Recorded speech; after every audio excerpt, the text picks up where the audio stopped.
All right, we've laid our paper stencil. Now it's time to spray apply with a hopper gun our Scrofino white regular that we've tinted. This is a standard hopper gun. It's like used in the drywall community. When you buy these guns, the hopper itself comes directly attached to the gun. So that would mean it would be sticking out and spilling the material like this on the ground. So we had to modify it with a 90-degree elbow. So we're holding it like this. What's really crucial is that you spray straight down. So generally what I'll do is I'll try to lock the stencil in by spraying on top of the stencil, and then I'll go and do all the infields, okay? So the tip size, this happens to be an adjustable tip size. So you simply have to experiment for your own project on which orifice size that you want here. Obviously you would not go too small, you wouldn't be getting enough volume. The largest one, you'd be getting too much volume. So we're right in the middle, probably about a 1/4 inch wide orifice here. We're gonna just do a little test run here. Ready? Yeah. Okay. A little more. Okay. All right, let's come on out here and see what we get.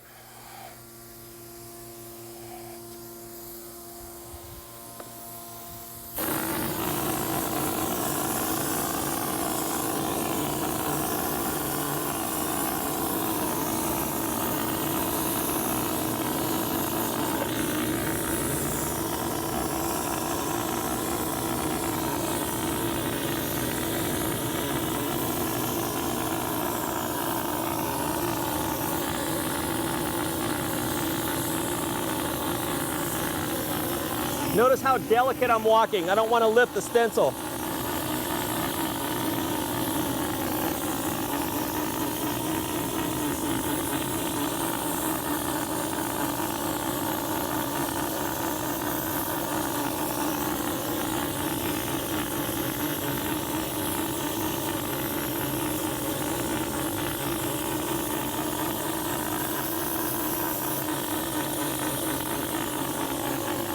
Notice I keep shaking it.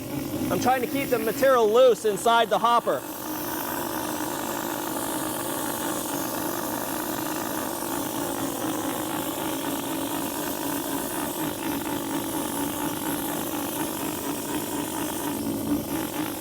Okay, I'm going to reload. Give it a shake. Ready? Yep. Keep going. Okay. So conditions like we have today, it's nice and cool. It's a little bit too early to knock down. Generally outside we would have somebody following me right now in spiked shoes and just knocking the ridges down. Do you have to knock it down? Not all the time, but it just leaves a very coarse texture if you don't. A little bit too coarse for a pool deck.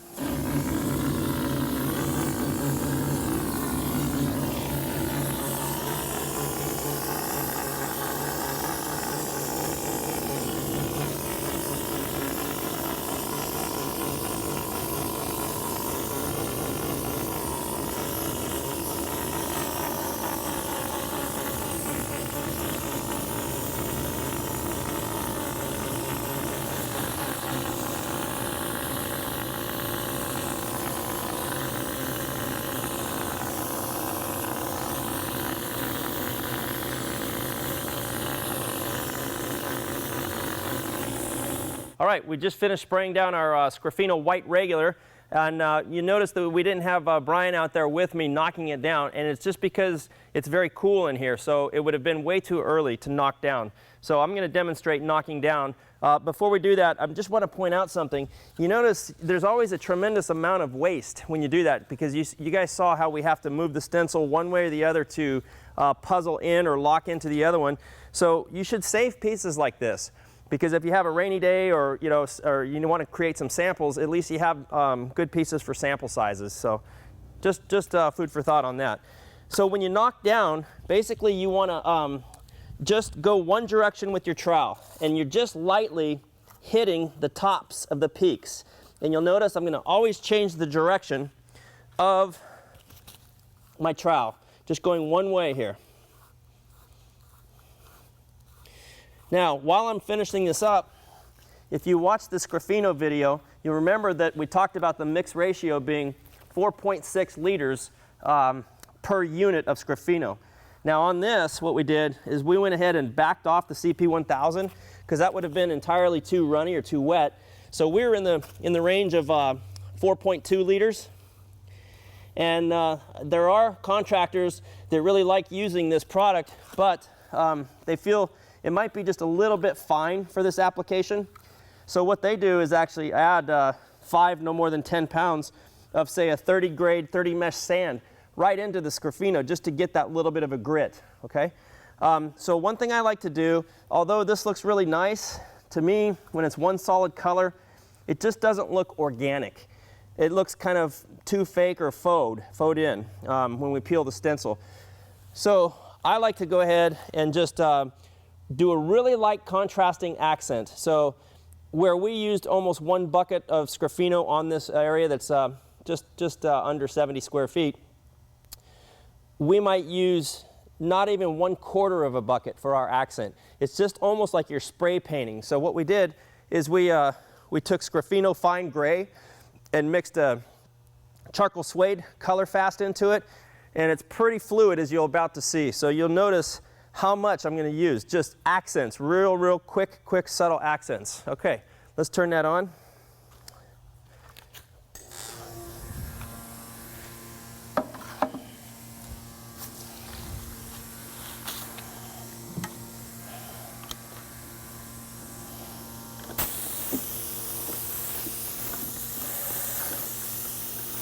Ready? Always test your gun over here. You ready? Yes, sir. Play plan.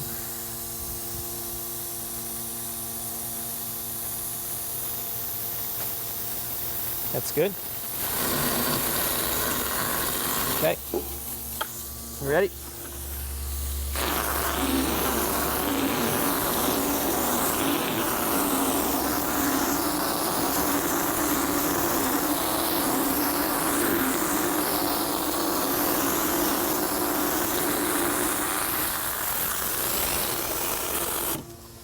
That's all it takes. Just a real subtle contrast like that. Now, that's giving us some specks and some dots, which really looks kind of nice. If you didn't want that, we would turn our pressure way higher to create a fog pattern, but you can see how it toned it down. It was almost all too bright, too white. Just that real quick walk around just kind of toned it down. So there you have it. We're going to give us probably 2 hours to dry. So on that note, I'm going to give this to Brian here. Thank you, sir. On that note, when you lift the stencil, you should be able to grab the stencil and lift a section, say 2 foot by 2 foot, and the material that's accumulated on the top of the stencil should literally flake off.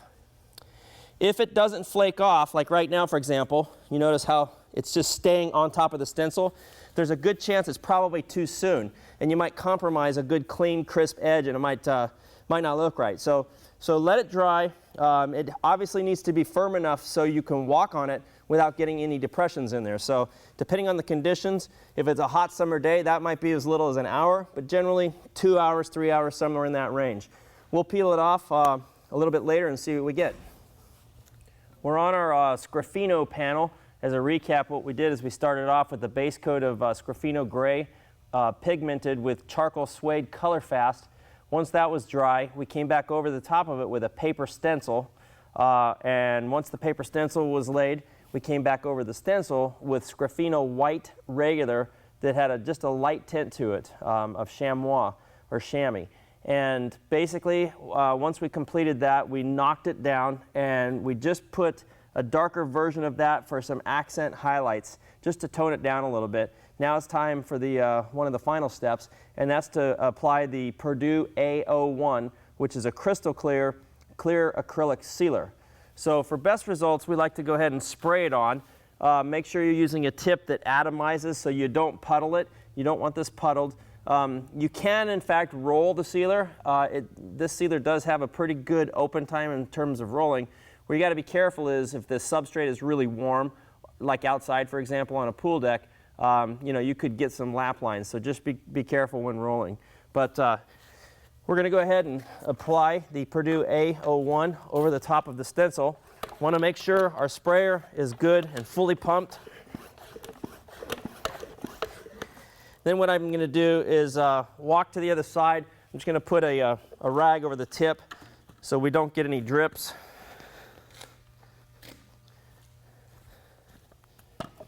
And this is going to really enhance the color.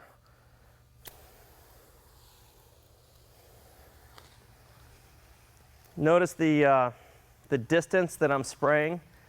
I'm probably 18 inches above the surface, and I'm also spraying in a circular pattern.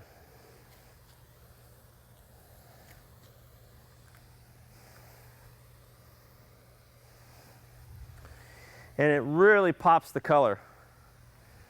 Panel looks very nice with all the accent colors. Now we could have come in and done just a variety of different coloring techniques. We could have come in with aqua color, for example, and stained individual stones if we chose to. Plenty of options out there.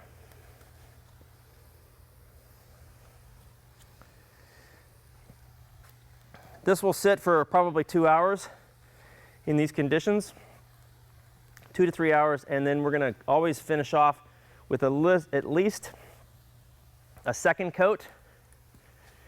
That second coat is going to provide you with some increased durability.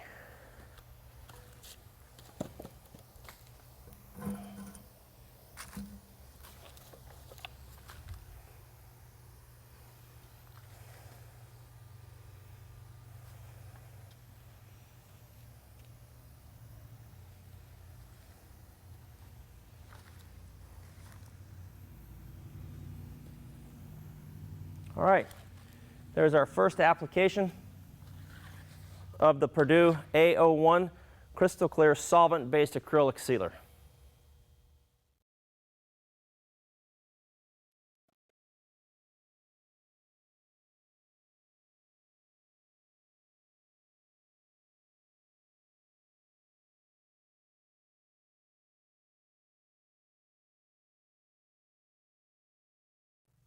Every project has its own unique qualities. For this reason, that's why it's important to consult your Duraman representative for project-specific questions. Now, you may have questions on mix ratios, which is certainly listed on their website, or other project concerns such as moisture. Now, the industry standard is 3 pounds of moisture vapor transmission in 1,000 square feet in a 24-hour window. Now, Duraman has a complete line of moisture-related products. For example, Purdue MVT will take 8-pound readings, and it'll cover up to 8 pounds and 1,000 square feet in 24 hours. Purdue MVT Plus will get you 18 to 20 pounds of moisture vapor transmission and bring it down to within acceptable tolerances. And also a great system to consider is Purdue UMC, which is the urethane modified concrete, which is good up to 18 to 20 pounds of moisture vapor transmission.